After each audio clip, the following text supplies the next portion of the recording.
E esses dias me perguntaram exatamente como funciona o treinamento vocal para pessoas trans. E eu achei essa uma excelente oportunidade porque eu acho que existe uma ideia meio errada de que a diferença fundamental entre uma voz masculina e uma voz feminina é só que a voz masculina é mais grave e a voz feminina é aguda. Então, teoricamente, para você deixar a sua voz mais feminina, você só precisa falar em tons mais agudos. E essa é uma parte da questão, mas é muito importante saber que isso não é tudo. Eu gosto de pensar que existem 3 parâmetros fundamentais que a gente pode modular em uma voz para levá-la de um estado masculino para um estado feminino. O primeiro deles, de fato, é a altura, ou o quão grave ou quão aguda a sua voz é. Então, uma voz grave assim, naturalmente vai soar muito mais masculina do que uma voz aguda assim. Mas percebam que, mesmo deixando a voz mais aguda, ela não fica necessariamente mais feminina por isso.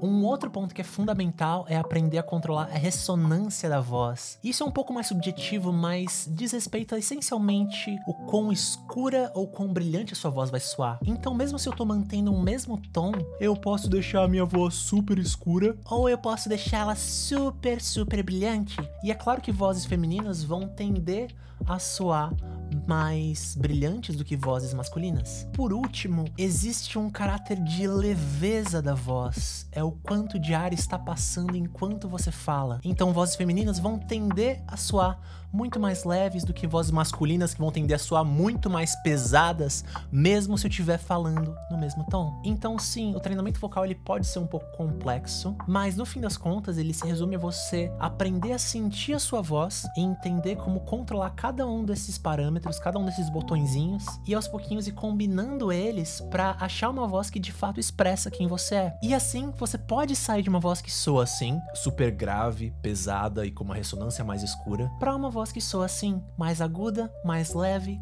e com uma ressonância mais brilhante. E no fim das contas, o mais importante de tudo é você aprender a sentir a sua voz, a ouvir a sua voz e controlar esses parâmetros não para se encaixar dentro de uma caixinha sobre como uma voz masculina ou feminina deve soar, mas sim para achar uma voz que de fato expressa quem você é.